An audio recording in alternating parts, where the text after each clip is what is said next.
This is the Whole Care Network.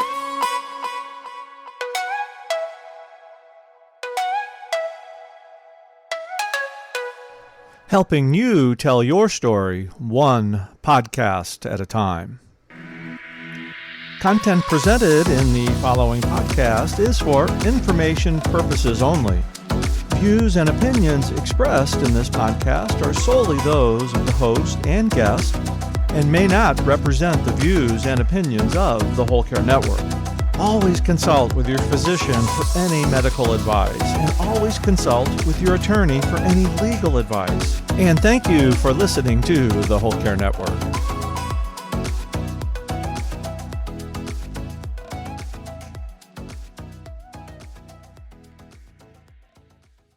All right, sisters, let's do it. Sisterpower.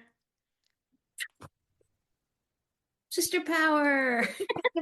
Are you caring for others while working and trying to live your own life? Wondering how to find the time for your own health and happiness? Well, you're in the right place. The Happy Healthy Caregiver podcast, which is part of the Whole Care Network, is the show where real family caregivers share how to be happy and healthy while caring for others. Hello and welcome. I'm your host, Elizabeth Miller. I'm a fellow family caregiver, a care advocate, a professional speaker, author, certified caregiving consultant, and certified senior advisor. If this is your first time listening, thank you for being here. This is a show produced bi-weekly to help family caregivers integrate self-care and caregiving into their lives. Each episode has an accompanying show notes page. If you'd like more detail about the topics, products, and resources we speak about, or you want to see any of the related photos, you'll find the show notes by going to the website happyhealthycaregiver.com, and underneath the podcast menu, click the image or episode number for today's show. The link for the show notes will also be in your podcast platform's episode description. Now let's get to it. Let's jump into this episode. I can't believe it. It's the 200th episode of Happy Healthy Caregiver. And what better time to kind of bring a fresh new look to things. So grateful that you are here, and bear with us as we are trying new technology and new things to kind of get this podcast even further out into the world. So every episode kind of starts with a different formula. I like to share an announcement. I like to talk about what I'm reading. I like to share a favorite thing. And then I want to introduce our guest and invite you to kind of listen and hear what we're going to talk about. So my announcement for today is, if you haven't heard yet about our Self-Care at Sea cruise, you might be living under a rock, frankly. So the Self-Care at Sea cruise is one that I'm doing with fellow care advocates in this space, fellow podcasters, influencers, and people who you may also follow. And we have planned a terrific event this October in 2025, where we want to invite you to come and have the respite you deserve as family caregivers, have something to look forward to throughout the year, and then enjoy yourself while you're there, and then leave with a community of resources and support and people in your wheelhouse that you can really refer to and be empowered and encouraged by. So I invite you to check that out. You can find out more information about this special cruise. It's a Norwegian cruise. We invite anybody, not just family caregivers. So if you know of other people who would like to come along on the cruise, great. We're going to have some special things for family caregivers that you can decide you want to participate in or not. And you can learn all about this at bit.ly/HHC Self-Care Cruise. I'd like to thank our episode sponsor today, Crazy Compression. Do you ever feel like your feet and your legs are exhausted by the end of the day? Or maybe you've noticed a bit of swelling after sitting or standing for too long? Well, I want to introduce you to Crazy Compression Socks. It's a fun solution to keeping your legs feeling fresh and energized. These aren't just any socks, by the way. They're designed to boost circulation, reduce fatigue, and make a serious style statement. Crazy Compression Socks combine top-notch support with the bold, fun patterns that let you express your personality. Head over to crazycompression.com and use the code HHC20 for 20% off of your order, and give your legs the energy they deserve. For this episode segment of What I'm Reading, well, I have read several of Emily Henry's books, and she continues to not disappoint me. Beach Read is a contemporary romance book about two young people who are polar opposites. One is a romance writer who no longer believes in love, and the other is a literary writer stuck in a rut. They engage in a summer-long challenge that may just upend everything they believe about happily ever afters. I ranked it 4 out of 5 stars on my Goodread because, frankly, it captivated me on my walks and made me look forward to taking more walks, which is a good thing. Their banter of the characters is glorious. And overall, I thought the audiobook was great, which is why I don't have it here to show you. So I will link to that in the show notes so that you can check out Beach Read for yourself. My favorite thing this week is something that is right on my finger here. My kids gifted me an Oura ring for my birthday last year, and I've been using it for, a little over 6 months, and I've learned much about my sleep, my activity, my stress. While the actual smart ring was a gift, I do, however, pay a monthly subscription fee of about $6. I wear this silver ring on my pointer finger, which is what the Oura company recommends for gathering the best data. And I'm currently no longer wearing my Apple Watch since this less bulky piece of jewelry gathers the same health data and keeps its charge way, way, way better than my Apple Watch ever did. The only thing I'm really missing about my Apple Watch is not knowing the time, but I typically have my iPhone with me, and I don't have the feature of finding my iPhone when I misplace it on my Oura Ring either, which is something that I miss. I also like how the Oura Ring automatically tracks my activity without me having to kind of tell it that I'm doing something. And it gets to know you, and it kind of knows that, oh, you're doing strength training now, or, oh, you went to a boxing class, or you're walking the dogs. You access all of their data through the Oura app on your phone, and the app tracks your trends and will alert you of things that look off from what is typical. My plan is to kind of keep using this ring until it no longer works. However, my daughter found a dupe that basically offers pretty much the same health information, but doesn't have the monthly subscription fee. And I will share a link to that in the show notes so that you can check out the dupe or you can check out the Oura Ring. No matter what option you look at for your smart ring, you definitely want to order their sizing kit so that you can make sure that you get the right size for you. And one more thing to note is that it appears that you can use your flexible or your health savings account to pay for these as well. So I will link in the show notes. Well, let's meet our extra special caregivers in the spotlight today for this 200th episode of Happy Healthy Caregiver. It's a milestone episode of the Happy Healthy Caregiver podcast, and so I'm thrilled to share something extra special with you all. I'm introducing 2 amazing people who mean the world to me, my sisters. You may already be familiar with my older sister, Susie, who was my mom's primary caregiver for many years and has been featured on 2 previous episodes of Happy Healthy Caregiver. I think that might be a record now that she's got her 3rd. However, this is the first time that you're going to meet my younger sister, Anne, who has been a part of our caregiving journey as well. Together, we'll reflect on our upbringing, caregiving experiences, and what it's been like to share the care for over a decade. We'll also dive into our caregiving roles, including our care plan for our brother Tom, who lives with a developmental disability. Plus, we'll talk about what self-care really looks like for these Behe sisters now. I hope you enjoy the show. All right, sisters, let's do it. Sisterpower. Sisterpower. So excited to have a chat with you too. It's welcome to the Happy Healthy Caregiver podcast. And this is a special podcast with you ladies because it's the 200th episode of the Happy Healthy Caregiver podcast, which I'm like, how did that happen? How did 200 episodes happen? But it's also, I think, thank you. It's also way more than that because I think by the time that this publishes in March, we will have also be 10 years old as far as Happy Healthy Caregiver will be 10 years old. And that's crazy that this has been going on that long. But I think that's also signifies that we've been over a decade of like pretty intense caregiving years with Oh, family yeah. members. First with our parents, um, and we've had some other relatives that we've stepped in and helped out with as well, and certainly now with our brother Tom. So it's hard to believe that we've got, it's a huge milestone. I just kind of want to like percolate on that a second and be like, wow, it's a decade, over a decade. Oh, Elizabeth too. Like yeah, it is a decade, but I mean, you started the Happy Health Caregiver a few years in, and we were caregiving for a decade before that, Oh, no doubt.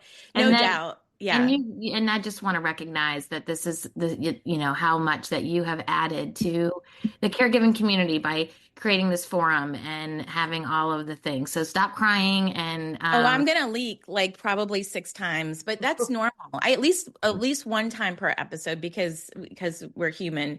But yeah, you're right. Like we honestly, like when people ask how long we've been caregiving, it's hard. It's a hard thing to answer because we've had a brother, most of our lives, all of our lives for Annie and I, most of your life for Susie, like that needed a special attention, so support in some way.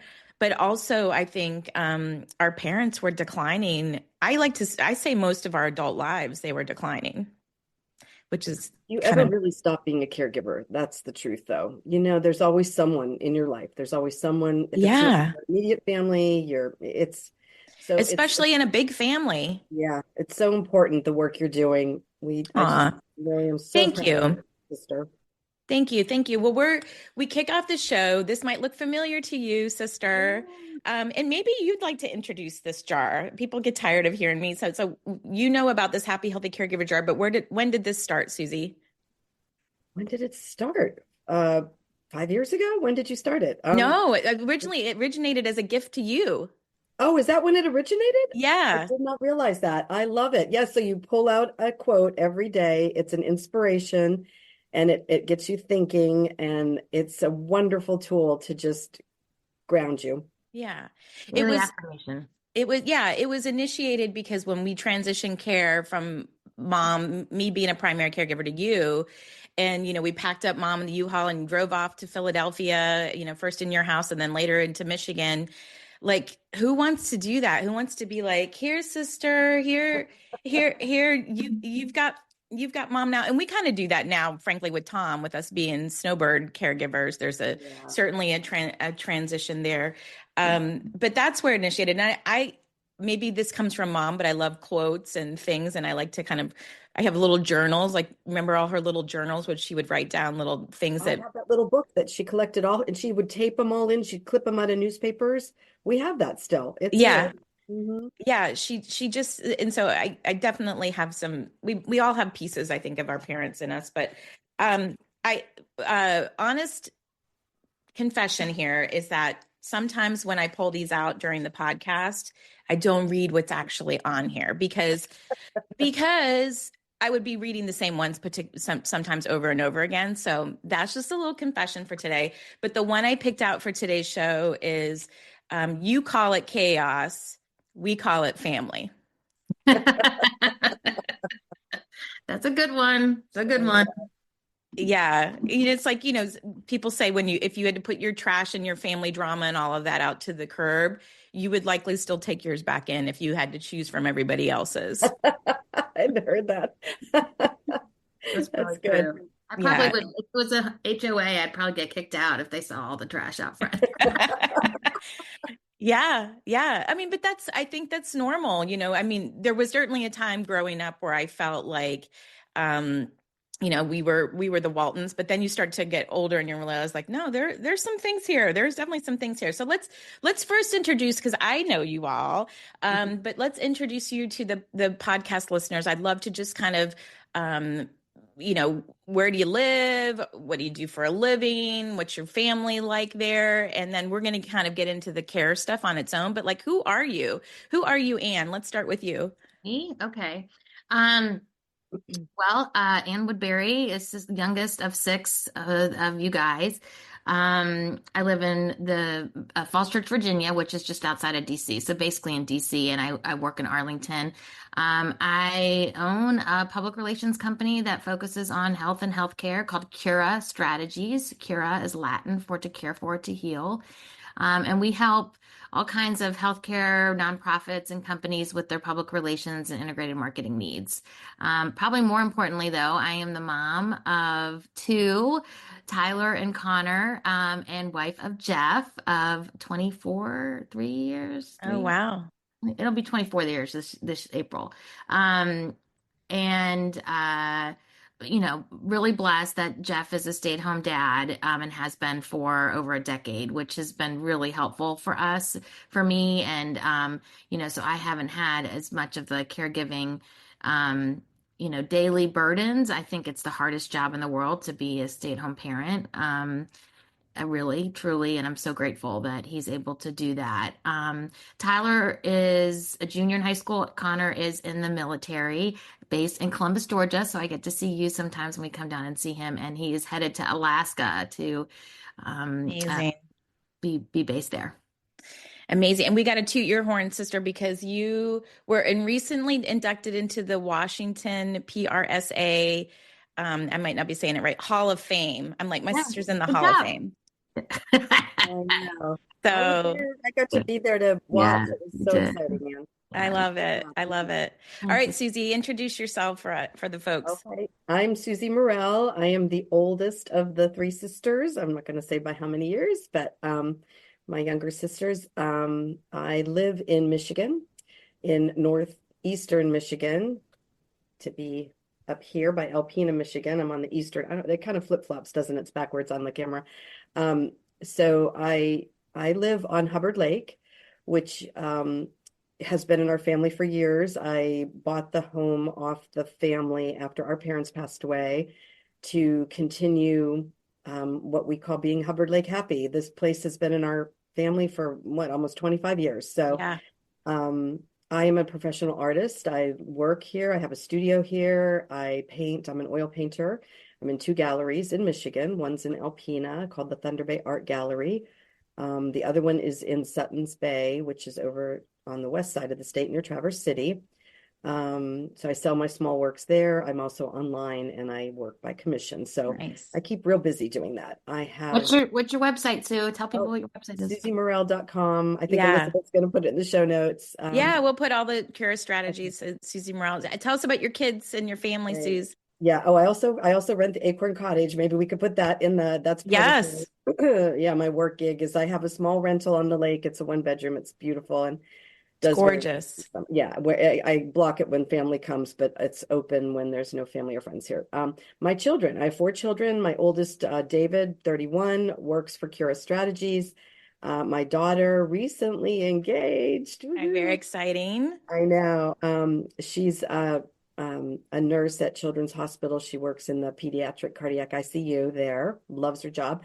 And then she's 28, and I have identical twin boys, 26. They live in Yardley, Pennsylvania, work for GP Nice. Strategies. So they Yeah. work remote, and all kids launched, thriving, working. So Good. I was just back for the holiday for 3.5 weeks to visit. So it was great to see them all.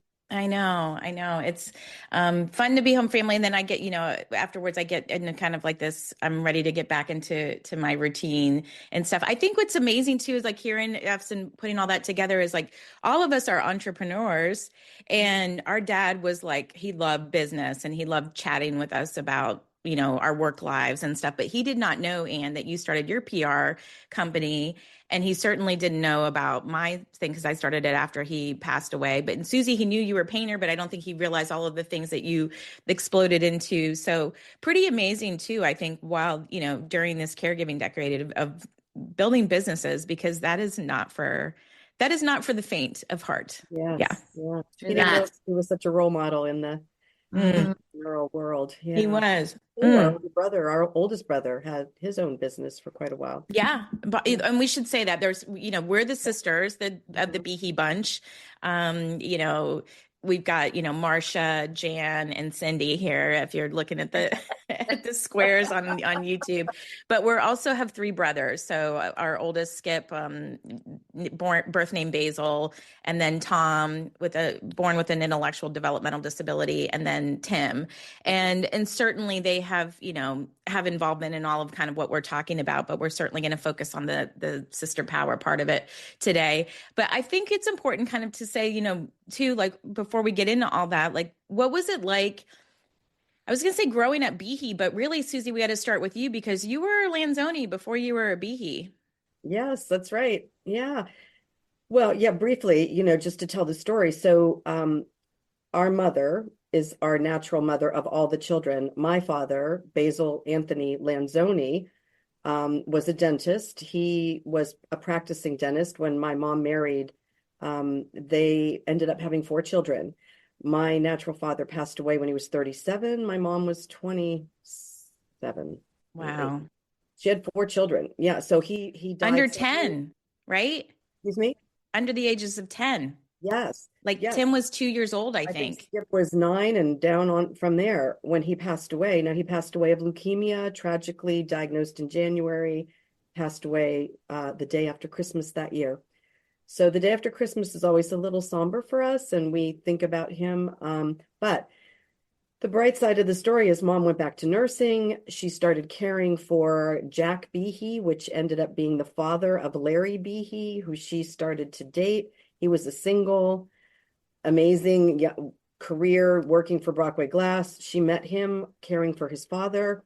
They started dating. Literally, I think 2 years later. I mean, we were on a trajectory to be moving back to Michigan with her brother, my mom's brother, Carol's brother, but started dating Larry. They ended up falling in love, marrying. Like 2-3 years later, they had Elizabeth, and then they had Annie. So 4 became 6, the Brady Bunch. We became 3 and 3. And so that was in when were you born, Elizabeth? Yeah, so 1971. I mean, so from 1971 on, we've had 6 children, and it's been a wonderful life. And I have to say, when you say growing up Behe, my life as a Lanzoni was wonderful. We lived in a small town. Brockway was a small, primarily Italian town, I want to say, but a great little place, little oasis to grow up in. And then Larry moved from DuBois to Brockway. We continued to build the house that my father had started, and I want to say, I think we had a magical life. I mean, we were lucky that Mom was a stay-at-home mom, and it was a very traditional, I think. I remember Dad coming home, Larry coming home at lunchtime for work. He worked so close. So yeah, what was your experience? That was my experience. I thought it was wonderful. No, I think it's important that we kind of lay that out. And Mom used to love to tell the story that, called Dad her hero. And he certainly wasn't perfect. No human is perfect. And but he definitely provided and raised us all well. Family man, gave us lots of great family values. And I loved growing up in Brockway, and then later moving to Atlanta was kind of a shock for Annie and I in middle school, which was crazy. But I just think too, like I don't think sometimes about Mom and how she cared for her first husband, how she was a nurse, like she was, registered nurse, so caring obviously for people, meeting Dad through that network. And then later needing, care herself, certainly. But I don't, it's just interesting how things kind of come full circle there. I do think, if anything, like looking back, I feel like we had a great life. We played a lot. We played outside. We had family dinners. We, watched TV together. We, did wonderful channels for a long time on the hill, right? We used to all go out and play. We were like the Sandlot kids. Remember, Mom would ring that big bell. We had the house on the dinner bell. Yeah. I still have the dinner bell. She'd come out and ring that bell, and we'd be like, oh, time to go home. I mean, and that's what it was like. And I do think, though, that and Mom did some things for herself, but I kind of, as a, self-care coach now, look back on that, and I'm like, she played bridge. But to me, I feel like too, she spent a lot of time in the kitchen and the laundry room. And I remember that was one of the advice, Susie, that you gave me when I had kids, is like, when the kids come up and ask you to play, like, don't get so caught up in your to-do list, just kind of drop things and be in that moment with them, because there's always stuff to do. Yeah. We'll never be bored. Annie, what was it like growing up Behe? Oh, I loved, I'm with Susie and you. I mean, I thought Brockway was a perfect place to grow up. Although I'm glad that we left when we did, and like that we ended up going into Atlanta and, the Dunwoody suburbs area. And I loved growing up there too. So I feel like we had the best of both worlds, small town and big city. Mm-hmm. Um, but I definitely attribute like a lot of our character and principles to more of the small town and like the way of thinking, um, to the roots that mom and dad had in a small town too. So, Mm-hmm. but yeah, Everyone looked after everyone. It was really, yeah, Oh yeah. yeah, yeah. everybody. I mean, I still feel like on that we follow the Brockway page on Facebook, like we still kind of, Mhm. you know the people. Somehow there was an old holiday picture of our family that got posted, and Yeah, people who were posted commenting. that? I'm thinking maybe it was Tom. I don't know if it was him, but it said Well, anonymous. my But best years. yeah, it certainly it's interesting there. I'm curious too. Do you think like birth order has has anything to do like what they Oh yeah. commonly oh, okay. Yeah. I mean, Susie definitely like new you're the new matriarch, whether you like it or not, I Yeah, guess, birth like order. the Yeah. oldest daughter. Yeah. Well, Skip's the oldest, but he, Oldest daughter though, yeah, it's oldest daughter. Yeah. It it's falls to you. So, it, And you've always been a caregiver, I've Susie. always I been a mean, even nurturer. I know it's in my, I just, that's your a spiritual gift. nurturer. It's your Yeah. spiritual gift is the nurturing and the yeah. caregiving. It's really, I you did my love spiritual taking. gifts at church and they were hospitality was one of them, hospitality. I believe that. Yeah. Mm. Mhm. I believe Yeah, that. I think it's a little bit weird with our like break in between Tim and I. There's a 6 year gap. Yeah. So sometimes I feel like I identify more like when you're looking at it as an oldest than as a middle child. I don't necessarily feel like I have middle child syndrome Can I there. just speak to that? I was Yeah. the only girl for the longest time, and I have to say, when you and Annie came along, I was so excited because I was like 10 or 11. It was the perfect age to be like caring for like real babies. I loved it. I just, we were so close. So Yeah, you close. were I say like a cool mom almost because like, I would go for you for my advice about all the things I wouldn't feel comfortable going to Oh, mom to. Yeah. all the boy stuff. I remember like sitting on the top of the waiting for Susie to come home. I would just like wait and I would like cry so hard when you left for college and I wanted you to Blubber. run to be Miss America. honestly, like Coming home. when I was in I love you. college, I never wanted to go on spring break anywhere except home. I couldn't wait to get home. It was such a joy to be with you girls. Yeah, and we'd all sleep together in the same bed. I was gonna say that you were a teenager, Susie, and like I slept with you, and then you rolled out to go to college. I moved over. Annie probably was in the crib. I don't know how long, I was in the crib for a long time. a long time, or maybe they took the bars off of it, and you kind of rolled in. And of course, we shared a room for many many years until we moved to Atlanta. But as a teenager, to share your room with like us. I loved it. I loved it. I just think I had that. Yeah. Yeah, we couldn't get enough of you. We would literally like latch onto your leg when you left. I It still, had to have oh, been miserable to I go still when you. do. we would Yeah. blubber, as Elizabeth said. We would all sob. Like I still have, and going as I'm in the family home here that has a lot of generations of stuff. As I go through it, Oh, I've found the little notes that you wrote, and just like with little crying faces and tears, and because yeah. I was in college and you guys were at home, and I'm when sure I a was, lot of it Snoopies probably felt and like a long time for you that I was away. Hmm? And Snoopies and Ziggy. Ziggies. We used to draw the Ziggies and the Snoopies, but they are like little treasures. I just cleaned out my office, and you find these little treasures in places, which is kind of the cool part. Kind of, it's hard. The sentimental stuff and going through generational clutter is a big process that I know we've got all on our plates. Well, let's talk about caregiving. How would you describe your role? Annie, let's start with you. How would you describe your role in like the caregiving um, situation with parents, with our brother Tom, with other family members that we've had to step in to help as well?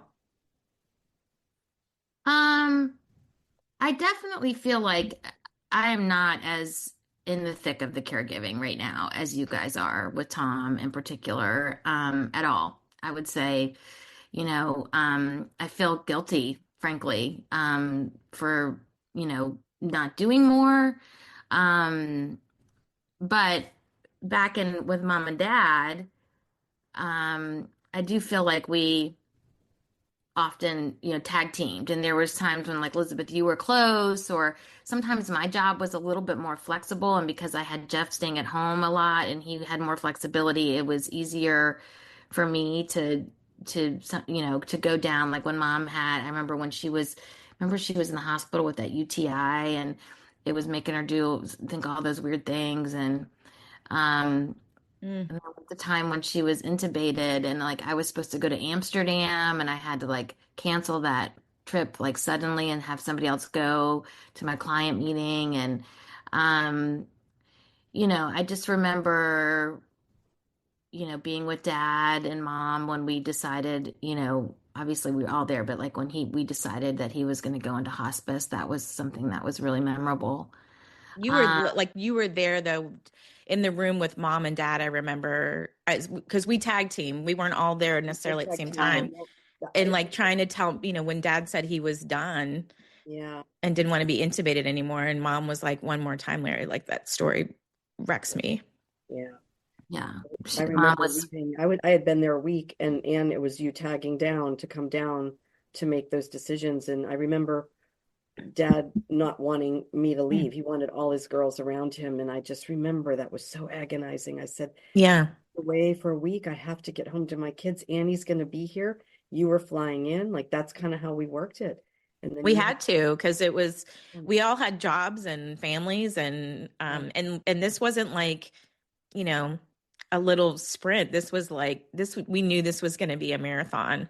yeah, well, and you don't know. I think that's the thing the whole time is you don't know yeah, how long things are going to be. So like dad wanted me to stay the night, at the hospital, and like mom's home yeah. and not, able to She's not like mobile. take care of herself. And and I'm like, you have to like take care of yourself a little bit when those crisis kind, and you want a bed and not sleep in a chair in a hospital.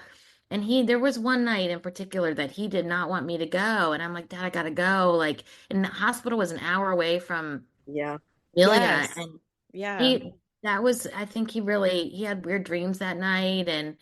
And he wasn't very vocal because he was, either intubated or had just gotten unintubated, and he had a really raspy voice. But, it was scary. And like you didn't know at that point that would like he was so close, like that he would be gone within like 8 days. Like, of course I would have stayed there, but like when you have decades of like yeah, Yeah. doing this, it's like you don't know that the end is so close. I mean, at some point we did know. Yeah. But I mean, even even with that, mom, like every time I'd be like, tell the kids, I'm like, you better hug her like this is the last time. We probably did that for 10 years. Like it almost became like not a joke, but she definitely I think she surprised us all that she outlived dad for 6 years. yeah, Yeah.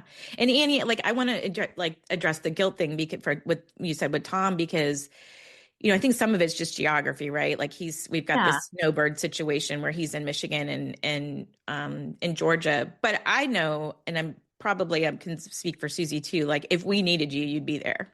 Oh, yeah. Yeah, Oh, yeah. you know what? And to address that too is that we all have different skills in this whole Yeah. caregiving circle. And just recently, when Tom had the urinary stone, we called We didn't you. know it was a stone. He just couldn't Yeah, but pee. your professional expertise in the Cura Strategies world, you called in somebody from your office who was an expert in kidney because we're like, look at these pictures. Like, is this kidneys? Oh, yeah, Is you need this to. is this normal urine? Like you could show Yeah. someone this color So because you they're have saying, oh, that. he's on a blood thinner. It's normal that his pee is like blood. I'm like, I don't It's think scary. so. It's scary. And so, like, how would we know that? Like, and we know we can trust you, and you've got a team of people. Like, that's what you do. So, you Hmm. come in at a certain level that is incredibly helpful. So, I think we all have our own. You know, Yeah, I'm kind of hands-on. We always I'm said that great. with mom, with dad and mom. We said that with mom. You were, what? Elizabeth was hands-on for a while when mom was Oh, in yeah. I was Atlanta. special projects. Yeah, you were the Special financial. projects. Yeah, I was special projects. That's what with dad, when dad passed, I was finance. Like I took over that yeah. for a minute, and then it got to be too much for me. And, we knew it was like a long haul thing, but just to make sure that we were paying the bills and like, we all had our little assignments. I was finance, but I always felt like I was like special projects. Like if you needed respite or you guys were going away or like, oh, well, like when Tom needed cars, like doing the research for the Yes. cars and stuff. Research, Yeah, research and development, special research and projects. development. Yeah, like and Annie, like I think it's sometimes like I don't want to give everybody the impression that like we always agree, we're always like we get along and we're very close. But Yeah. sometimes we have differing opinions during care. And I think Annie, you offer sometimes that perspective because you're not in the thick of the day-to-day, that you got kind of have this um gift of helping, I think there. Yeah. I'm not wording that very well, but The middle ground or like trying to like see it a little You could clearly. be a little more objective because you're not in the day to Yeah. day, the emotional part of it. Like, so yes, you're just because hearing it the story. sucks. Let's just say that it sucks. Yeah. It's It like does. Like having, hard. it's hard. I think what makes Tom hard in particular is that he's not a very joyful person. Oh, He's not very appreciative. What's his favorite saying that he always says to us, Susie? You always thinking about yourself, Susie. Yeah, Sue, he he says calls it me to all of Sue. us. You're only You're thinking always about thinking about yourself. yourself. So yeah, We get the sergeant yeah, emoji in yeah. our text. Like We remind he, him friendly things, friendly reminders, and we always get that yes, sir. Like he left the holidays this year, like something set him off, and he told all of us to kiss his ass. We said, "Merry Christmas, Tom. Kiss my ass," and he's out the door. Like, so it's hard. It's hard to take care of somebody who is disgruntled and crabby all the And time. But Tom wasn't always like that. He grew up, no, you know what? And we do have conversations like he grew up umpiring. He grew up, I think, having more responsibility somehow over the years and not, not, he sees us growing with our lives, marrying, having children, reaching these landmarks that he knows intellectually, like we know he's at like what they always said, like a fifth grade level, but Mm. emotionally he knows he should be reaching landmarks. And I think over time it's made him angry. It's sad to watch. And we are now really struggling with resources for how to deal with this because it's gone beyond the scope of what our knowledge base is. sure. Well, and I think he is like, to your points, he's like, we're his siblings. Like he's not resentful, but he's not going to take anything that we say. We can't do it for him. We can't keep his wounds, clean and cared for. We can't, make sure that he's drinking water. We can't walk for him up and down the street to improve his overall health and buy his, he's capable of buying his own groceries. Like it's so hard to take advice from us, like, because we're not his parents, we're his siblings, and I think we're trying to figure that out right now. We've got, by the time this comes out, we'll have feedback from a psychological testing that we've had done for him to see, we need things that on paper of what he has so that maybe we can open up more doors for resources. Maybe we can make sure he's on the, the proper protocol as far as therapy and medications. And I'm hoping that we get the answers that we are looking for from that. Yeah, for people who don't know Tom, like he's fairly independent. He can drive. He can live, he has to live with someone, but we manage his finances, his health care, but he goes out, he can shop for groceries. He loves to play bingo. He has certain activities he likes to do. But over time he used to always live with mom and dad. And then since mom and dad passed, he's been spending the summers with me here in Michigan, the winters with our brother Tim, who's single in Alpharetta, Georgia, who has a nice room for him. He has a really nice situation in both places, but lives a very isolated life. So, and when you were talking about how we don't always agree on care, I think it took Elizabeth found this facility. It's a community. It's Annandale for took people with intellectual and developmental disabilities. Yes. And it took some prodding for me because to agree to say like, and now I'm totally on board because I do think Tom's quality of life will be much better with the interaction of the staff and people who will just get him out of his room because he just like sits in, he's over time, he's gotten pushed out of some of the public places he can go to up here because of his anger and his comments and his inappropriate behavior. And it's unfortunate because He's lost some of the places he'd like to go out to eat or play bingo without me having to go with him now. And so I think it'll be Yeah, a we good, haven't gone back to the one in Georgia. You yeah. know, my role of when he's in Georgia is he's Tim's his roommate, and I see myself kind of as his primary caregiver when he's in Georgia to coordinate his doctor's appointments and his socializations. But we have not been back because he got kicked out last spring. And maybe we'll try again or find a new place. Like that kind of seems to be the thing. It's like, okay, that didn't work. We'll have to find another one until he burns the bridge there. But it is really, there's a pattern of this. And I do think that part of the paperwork that we had to get for this community was his official diagnosis and his behavioral information. So we had to pay for that to kind of get him on the official waiting list. But it's not a big place, and they have like a year or two waiting list. Like they're kind of a unicorn place. To my knowledge, there's only one in Chicago, one in Georgia, and one in Texas. So in some ways we're lucky. Like it's not right next door to me, but it's 45 minutes, an hour away, and in Suwanee, Georgia. But yeah, I feel like we won't know unless we try it, right? Right. And he'll have a Okay, case so manager, hopefully, that will like be his person. Yeah. Hopefully they'll okay, take him. Hopefully it'll all work out. What so are your that thoughts, Anne? my thought was that the question was my role in caregiving, and then we kind of got on a tangent, but Susie hasn't described hers yet. But Oh, what? Susie didn't describe her care role? Oh, she didn't describe her care goal, and she's like such a big part, I like mean, her, like My Susie care kept goal? mom My alive care for goal is 6 fine. bonus years. And I will say, like, we'll link to, we've had Susie on the podcast 2 other times. So one while caregiving and then one after caregiving ended, because I definitely, that's its own stage after care has ended. But yeah, Susie is the glue. yeah, Elmer. Yeah, she's Call me Elmer. You're sweet. Yeah, I manage all of his financial and his health, other than when, yeah, he's in Atlanta. Elizabeth needs to take him to appointments, and unfortunately that's been a lot lately, What's but hard? The system's not set up for snowbirds. Let's just say that too. Like he's at different doctors in different places. Nothing all works together. saying that though, our insurance agent is very good because he's got Tom on a policy that I did not understand why, but he gets the best care. There are Humana, facilities in Georgia as well as up here. It just gets a little tricky with the Medicaid. That's to me what is so there's a lot of it takes exhaustive amounts of hours to figure out how the Medicare, Medicaid, you know, as of recently, I think Elizabeth, through your knowledge through Happy Healthy Caregiver, you said to me, Susie, you need to call Humana. You can get a A point case person, manager. a Yeah. case manager. I didn't even know that. I So didn't know that. I just learned that recently. Like yeah, but learning new everybody should things. know that. Everybody should know through your healthcare company. So now I have someone. I have a point person. I have a case manager nurse I can call. Now, this has just been in the last couple months, but I also have someone who will help me with his behavioral health who suggested, something that might be good for Tom is group therapy.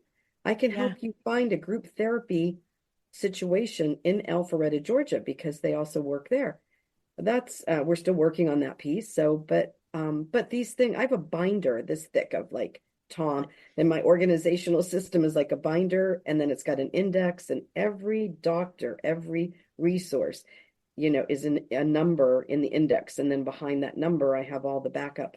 I can't do it on the computer because I feel like sometimes that binder has to travel with him. Yeah. I like it in paper version, but Why is it so hard? it's so Why hard. does it need to be so hard? And that's, Annie works a lot in that space with healthcare PR and people making changes, and, I government moves way too slow for all of us Well, most in this. recently they sent Tom came home and said, I can't, he could not go to the bathroom. He had this urinary stone. He went to the ER, and the next day they sent him home that night. Tom, who probably, we can only imagine how he was describing what was going on. And then they're giving him all these directions of this is what you need to do. This is your checkout discharge. He's with nobody. Was nobody. no, And but they sent him home with a catheter, like what blew my mind. I was like, what? Fully catheter are developmentally disabled, and Seemed like he a great idea. He didn't know how to change it himself. I'd go yeah, over the next day. Thank God I me. went It's over. getting full. I call Elizabeth, you need to get over there. He doesn't know what to do with this.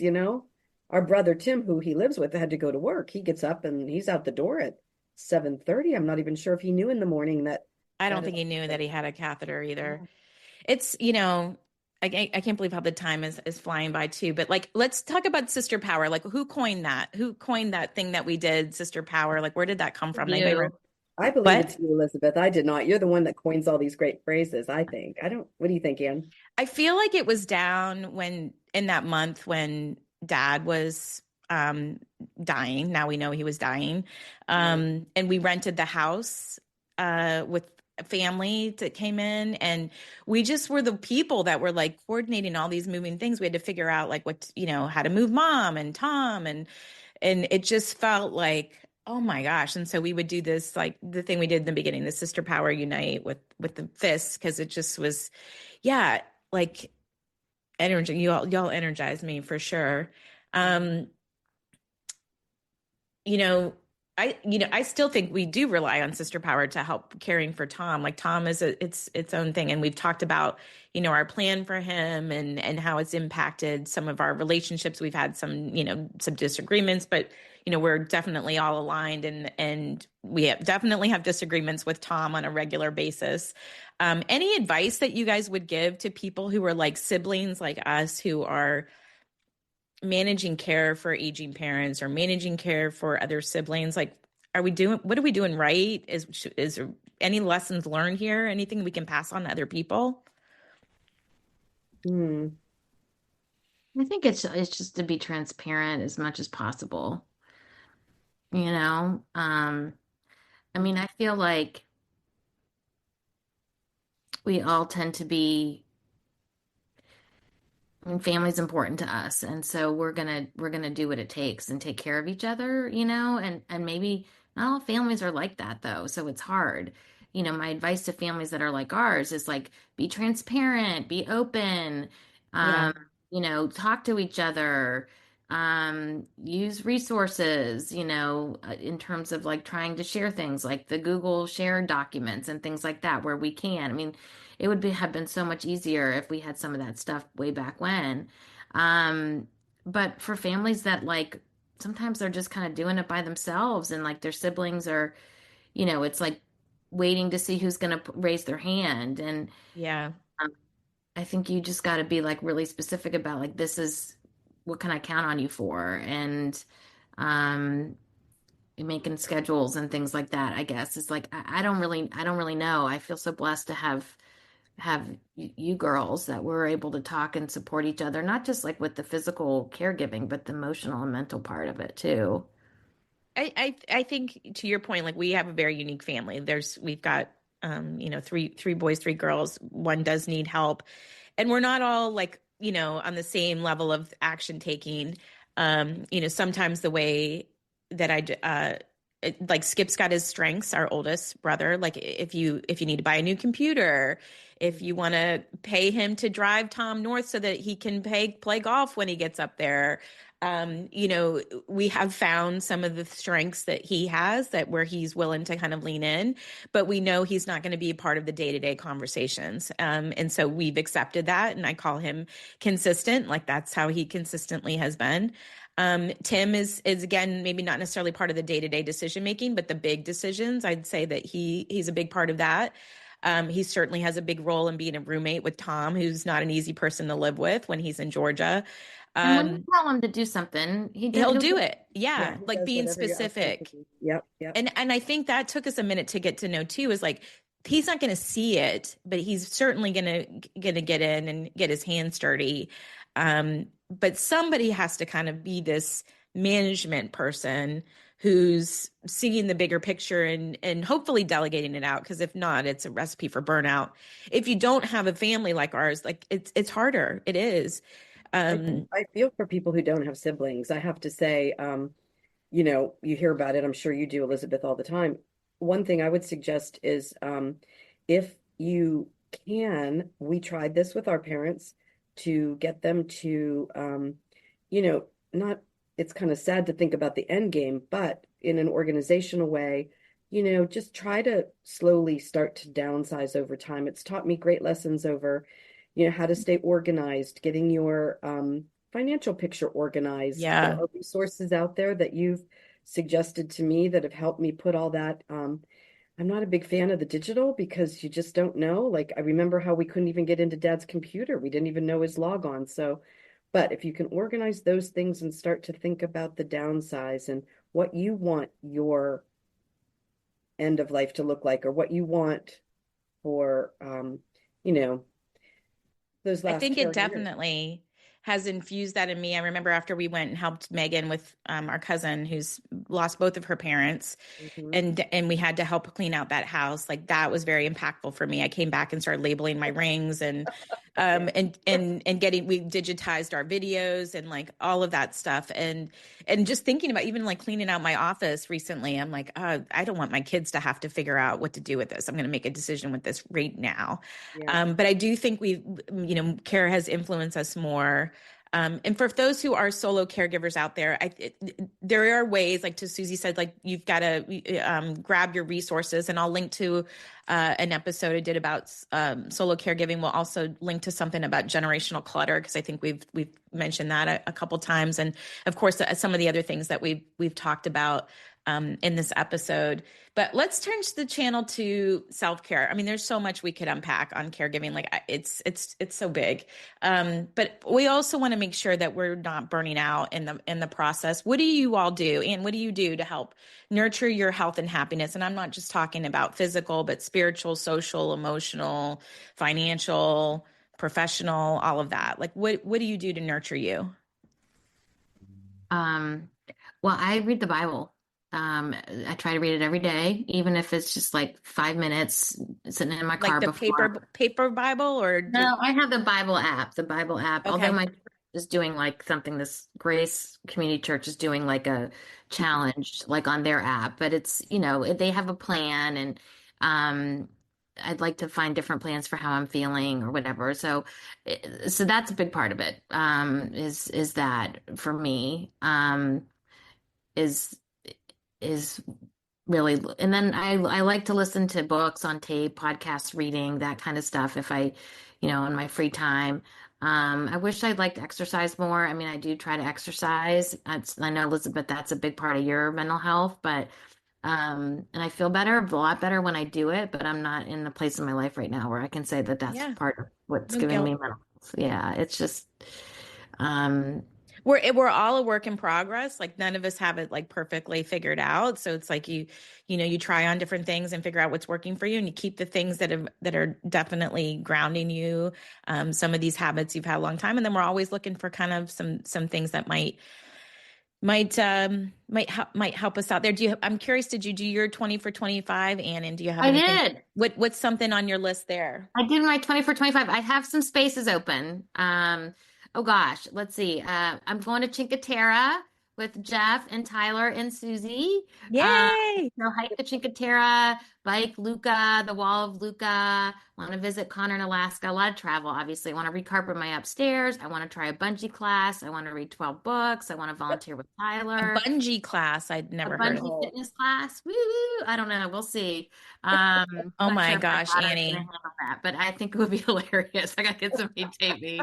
Maybe we should do that together. Yeah, if there's one, I'd be up for that because I think I have tried a new workout class on mine. Too funny. Yeah, so go to Tennessee with the family. Yeah, those are some of the ones that come to mind that I, want to go to a Fun. musical. Yeah. Suze, what do you do for your self-care? I'm with Annie. I get up and start my day every day. In fact, I'm sitting at the desk where I do it. It's right at you. I don't know how to flip the camera, but the lake is right out here. It's I sit there every beautiful. day. I watch the sunrise. I read my Bible. And With some Annie, like coffee. you guys, yeah.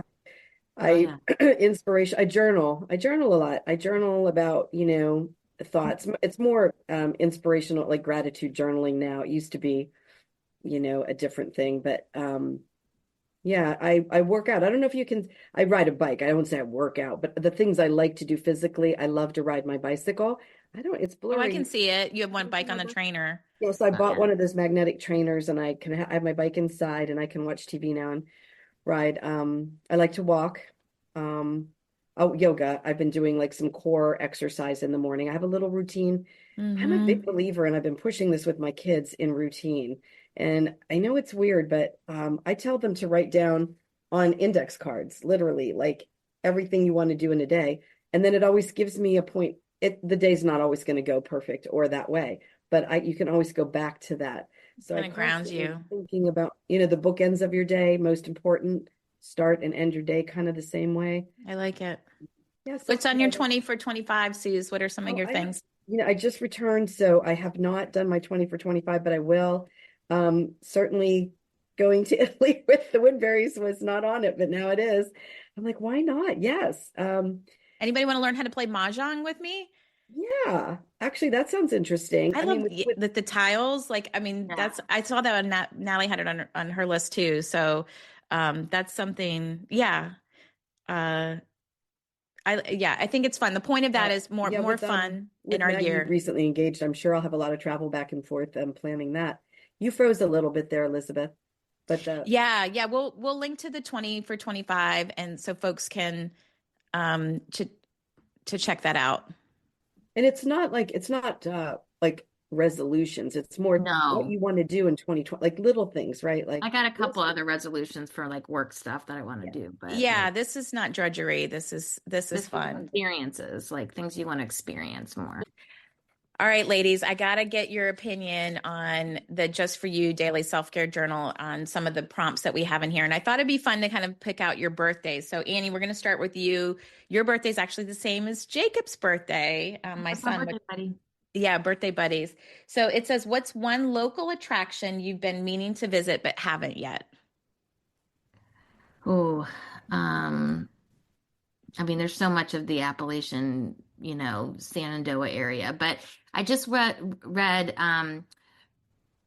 Marjorie Merriweather posts like the fictional one about her. It's like a historical Memoir type of thing? it's like historical fiction, but it's about Okay. her life. And like she had a place here in Bethesda that is like been donated and it's supposed to be really Huh. extravagant. So now that I have like the background of her and the whole Post family, I kind of want to go visit. You want to dive deep into that. I love that. I love when books, I love to read books like y'all are going to Cinque Terre, like reading books about that location. Soaking up all of that is good. Okay. And then, Susie, your birthday question says, yours is a little bit harder. I'm just going to Oh, warn you. It says, you forgive yourself for dot, dot, dot. What's something you forgive yourself for? oh boy, can I have Annie's question? What'd you say? I said, can I do Annie's question? I know. Yeah. I forgive myself for. Is there anything you beat yourself up for the past and just like, I'm going to forgive myself for this and move on? Um, I'll answer for you. Okay, Annie, you take it. What a nice sister you are. I know. I think there are times when you would say when you took care of mom for 6 years and the over 2 years that she was bedridden. And sometimes I think you feel guilty that you didn't do more for her. Like you didn't stop So crazy. and like massage her hands or something. And it's like you did so much for her. you And I know, just think you need to forgive yourself for that. Thank you, Anne. I know what you're talking about because yeah, people would come in to visit and they'd be fresh and all these great ideas, and I'd be like, oh, yeah, why don't I do that? Maybe I should. Because Yeah. you're keeping the lights on, Susie. You were like grocery shopping and cooking the foods and coordinating the doctors And changing her and and making sure med things were filled and putting on her breathing treatments that she was fighting with and all of yeah, changing her like there's the logistics of all of that, I think make it. And you did do some of the other things. There were certainly times you played cards oh yeah. and watched programs and stuff with her. Listen, there will never be bored. Yeah. There's always going to be more to do. Well, we can't end on that one. So I also picked I picked National Sisters Day. Um I think it was August 4th. I'm not sure if it was the 3rd or the 4th because it's like I bookmarked that day, but I'm pretty sure it was this question. What's something you were afraid to do and did it anyway? Oh, I'm afraid to do. So you got out of your comfort zone. Moving here. Moving here. I was nervous about moving here. That Leaving was my, huge, Suze. I know, leaving, your house in Philadelphia and just trying to sell that while you were caring for mom. Yeah. That was a huge. I'm going to put a plug in for this book. Okay. This is Calling. I had a very good friend who gave me this book back when, I was divorced in 2015. And, honestly, I look back now, and journaling's good for that, because you look back and you're like, how did I do that? Like, if someone told me I was going to do it now, I'd be like, no way. But it was a huge leap of faith to do it. My children were just going into college, and sometimes you jump into things, and who knows where the future will bring me. But I have to say, I've been very happy here. Love living at the lake. It's been a very good, a good place to regroup, emotionally, from all the things, losing our parents, going through a divorce, my children going to college. I'm not quite sure I'm still over kids leaving the house yet, but I mean, there's all these grief isn't just losing people. It's like a lot of life change in things. Yeah. But it's coping with that. And if people want to experience your little slice of heaven up there, we'll certainly link to the Acorn Cottage so they can check that out. And I have just, I could talk to y'all forever. I always say that there's only one thing wrong with each of you. Anyone know what this is? We don't live next to each other. That we don't live next to each other. So that's the only thing wrong with you guys. So I just thank you for being a part of this, 200th episode. I hope people got some interesting perspectives and resources and information out of this. Any closing words of thoughts from either of you? And then we will certainly link to all of your places where people can connect and get in touch with you and your businesses. Proud of you, sisters. Yeah. Congratulations, Elizabeth, on this milestone. It's a big one. Aw. So proud of you. This has been a great conversation, and I talk to you girls enough. I know we could talk all day. Thank you for sharing this 200th episode with us, Elizabeth. Very proud of you. One more time. Sisterpower. Sisterpower. Love you, ladies. Love you. Thanks for listening to the Happy Healthy Caregiver podcast on the Whole Care Network. I hope this episode provided encouragement and practical tips to infuse into your life. You'll find the show notes and all the resources mentioned at happyhealthycaregiver.com. I also invite you to check out previous episodes of the podcast that you may have missed. If you enjoy the show, be sure to subscribe so you never miss an episode. Ratings and reviews also help others discover the podcast, and sharing with a fellow caregiver is a great way to spread support. Stay connected with me between the episodes by following Happy Healthy Caregiver on your favorite social media platforms, and subscribe to the weekly newsletter where every week I share something happy, healthy, and care related. Just visit happyhealthycaregiver.com to join. Until our next episode, I'm Elizabeth Miller with a reminder to take care of you. Are you still here? Well, it's time for the disclaimer. I am not a medical, legal, or financial professional, and I am not providing medical, financial, or legal advice. If you have questions related to these topics, please seek a qualified professional. I have taken care to spotlight family caregivers and experts, but their opinions are theirs alone. This podcast is copyrighted, and no part can be reproduced without the written permission of Happy Healthy Caregiver, LLC. Thanks again for listening to the Happy Healthy Caregiver podcast on the Whole Care Network. This is the Whole Care Network.